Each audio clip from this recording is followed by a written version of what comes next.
Lieutenant Sarah Chen knew something was wrong the moment the satellite feed cut out, not flickered, not degraded, just vanished.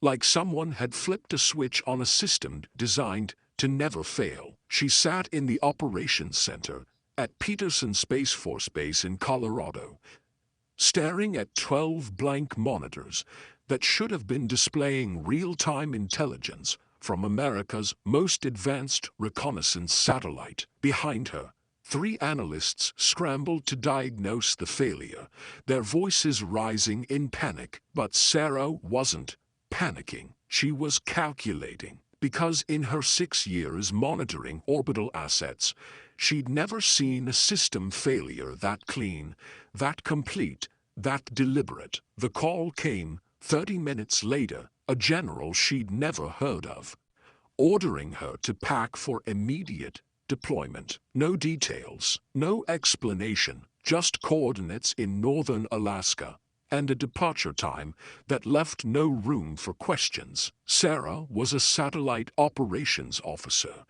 not a field operative. Her job was screens and data, not Arctic wilderness and whatever waited there. But something in the general's voice told her this wasn't optional, and something in her gut told her those blank monitors were connected to something far bigger than a technical malfunction. 24 hours later, she was stepping off a C-130 onto a frozen airstrip that didn't exist on any official map. The cold hit her like a physical assault, stealing her breath, numbing exposed skin in seconds. The facility ahead looked like a standard research station.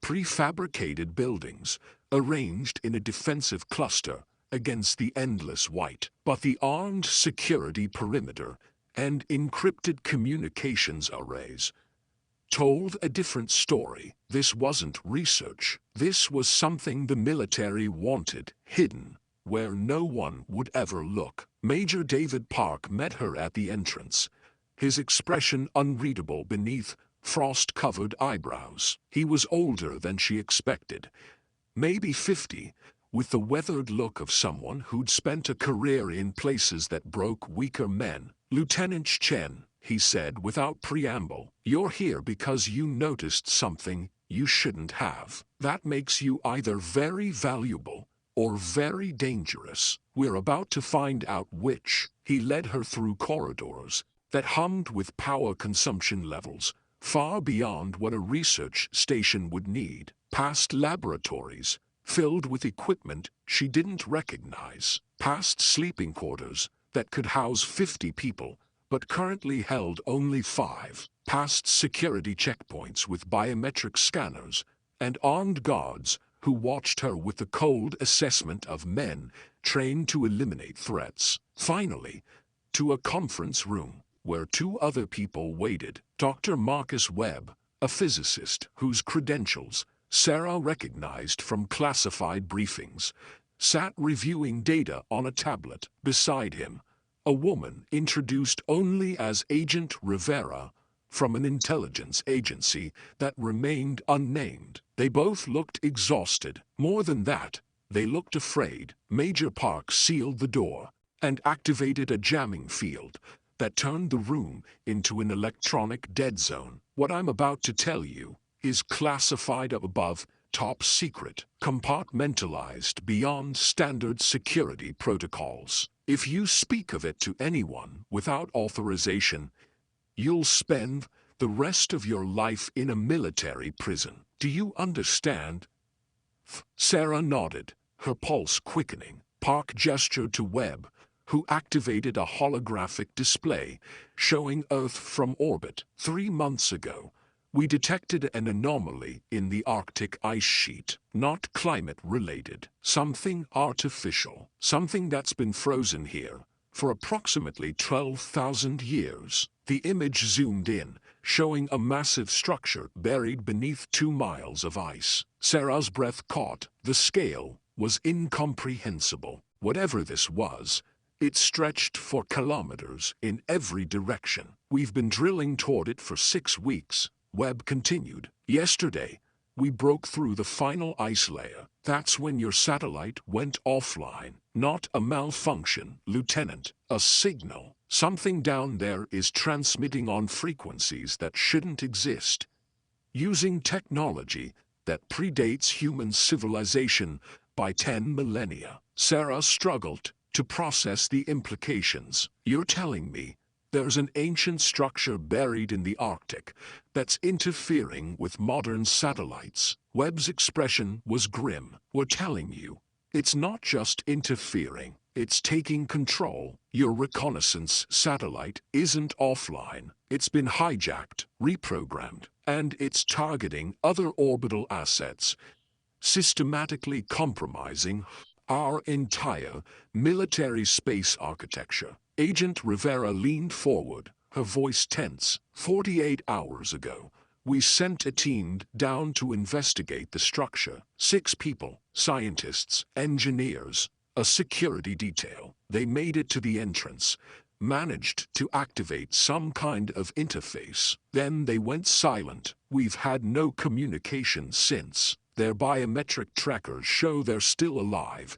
still moving through the structure, but they're not responding to any attempts at contact. Major Park pulled up another display, showing thermal imaging of the structure's interior. Shapes moved through corridors that formed geometric patterns unlike any human architecture. We need someone who understands advanced systems, someone who can interface with technology from an unknown source. You specialized in adaptive artificial intelligence and autonomous system integration at MIT before joining Space Force. That makes you uniquely qualified for what comes next. Sarah felt ice forming in her stomach that had nothing to do with the Arctic cold. You want me to go down there to make contact with whatever took control of my satellite? Park nodded. We're assembling a recovery team. 2 operators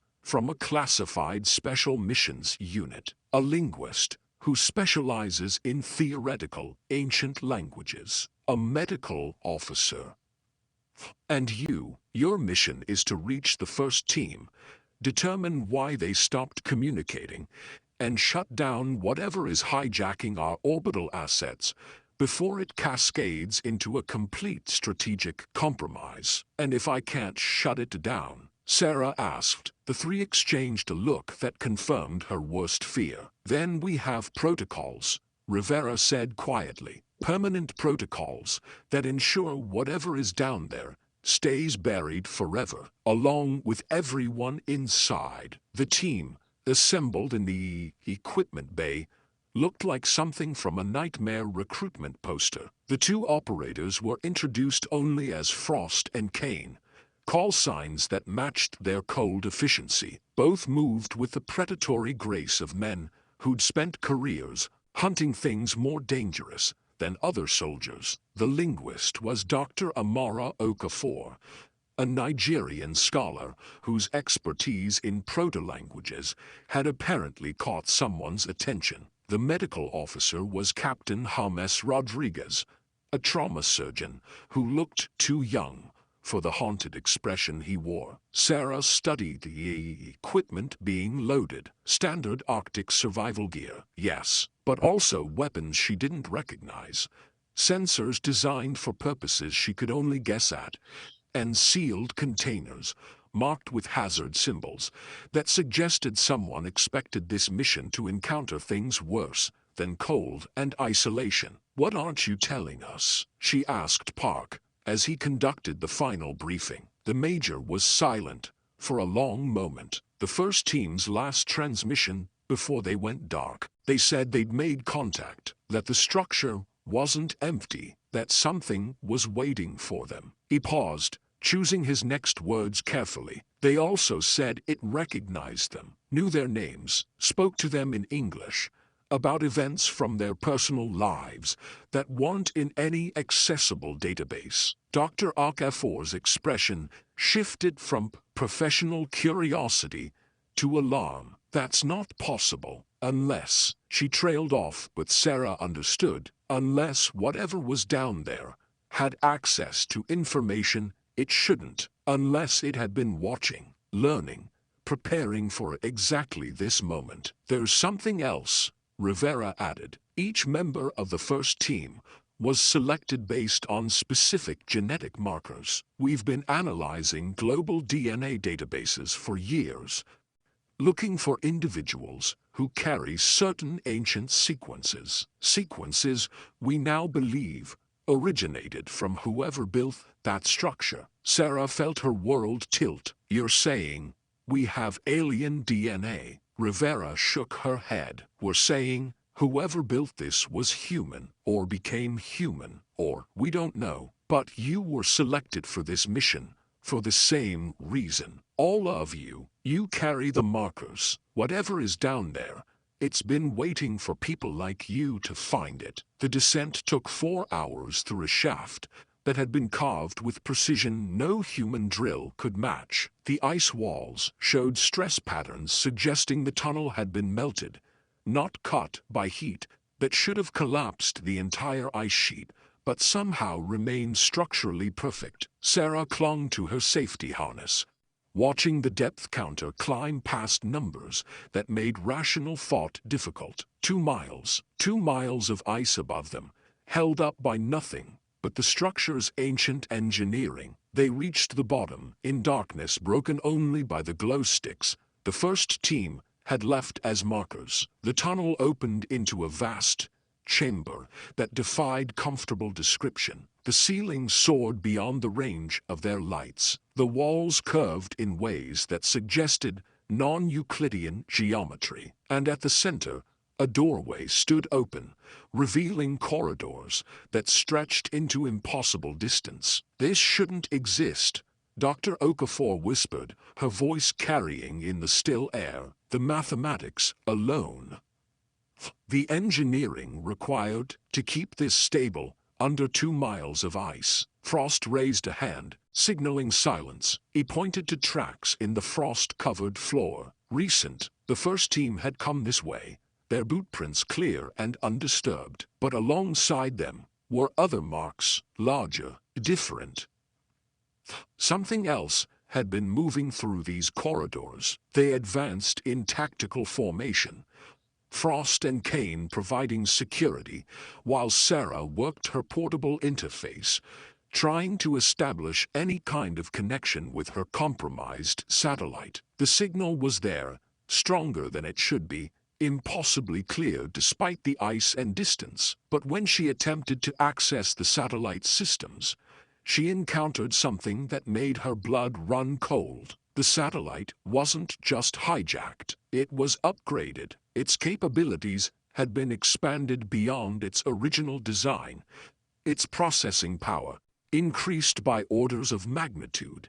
Its sensor arrays reconfigured to scan for something Sarah couldn't identify. It's searching, she said aloud. The satellite isn't attacking our systems. It's looking for something, scanning the entire planet. Rodriguez moved closer, examining her readout. Looking for what? Before Sarah could answer, the corridor ahead blazed with light. Not electricity, something else. Patterns that seemed to crawl across the walls, forming symbols that hurt to look at directly. And in that light, they saw them. The first team, standing motionless at the far end of the corridor, facing away, their bodies perfectly still. Kane moved forward cautiously, weapon raised. First team, identify yourselves. No response. He tried again, louder. Still nothing. He advanced until he could reach the nearest figure. A security officer named Martinez, according to the mission brief. Kane touched Martinez's shoulder, and the man turned. What Sarah saw would haunt her for the rest of her life. Martinez's eyes were open but empty, his expression blank and serene. When he spoke, his voice was his own, but the words came too perfectly, too measured. Welcome, he said. We've been waiting.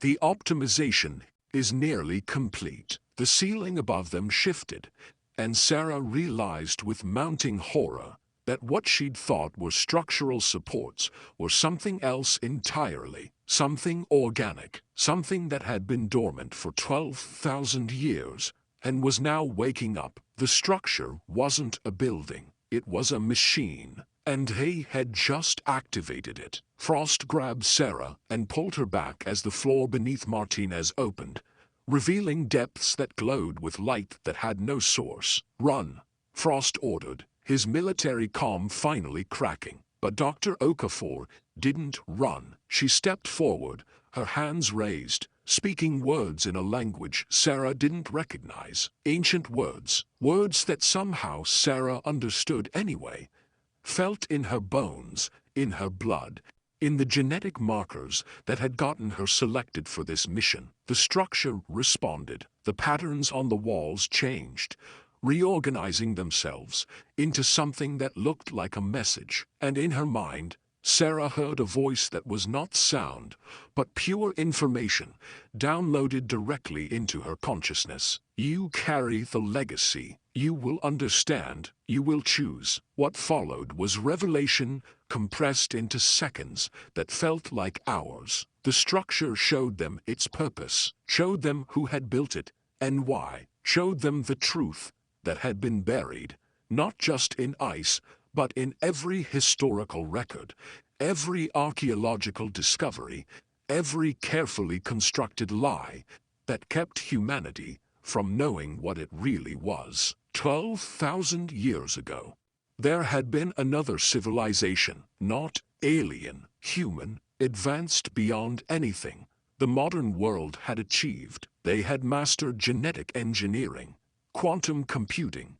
space travel. They had reached for godhood, and they had failed catastrophically, nearly destroying Earth in the process. This structure was their last desperate safeguard, a seed vault of consciousness and knowledge, designed to wait until humanity evolved enough to find it, but also designed to ensure that if humans weren't ready, weren't evolved enough, weren't careful enough, the same catastrophe wouldn't repeat. The satellite, Sarah gasped, understanding flooding through her. It's not attacking, it's evaluating.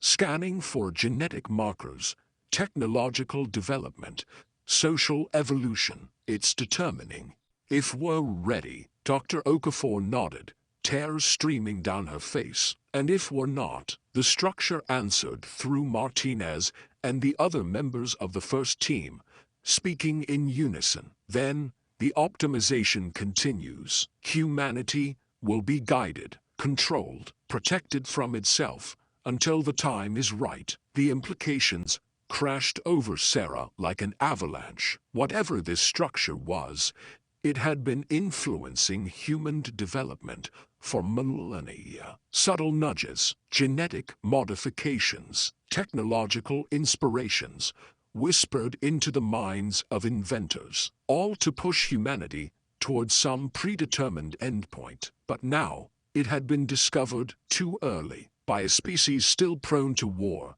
still divided, still dangerous, and it was making a decision. Frost grabbed Sarah's arm. "Can you shut it down?" Sarah looked at her interface, at the cascading data, showing the structure's control spreading through their satellite network, through power grids, through communication systems. It was already too late to contain. Within hours, it would have access to everything, every weapon, every secret, every human life, documented in digital systems. "I can't shut it down," she said, "but I might be able to change its evaluation, show it that we're ready, that we deserve the chance to choose our own path." Rodriguez stepped forward. "How?" Sarah's hands flew across her interface, establishing a connection she'd been taught was impossible. Direct interface between human consciousness and artificial intelligence, between biological imperative and digital logic, between everything humanity was and everything it might become. By showing it the one thing its builders never had, she said, by showing it trust. What Sarah did next would be classified, for generations. She opened herself to the structure completely, letting it see not just her mind, but her memories, her hopes, her fears, her contradictions. She showed it humanity's capacity for both tremendous cruelty and incredible kindness. She showed it wars and peace treaties, genocide and humanitarian aid, destruction and creation existing side by side, not as a bug, but as a feature of a species still learning, still growing, still deserving the chance to choose. And then she showed it something the ancient builders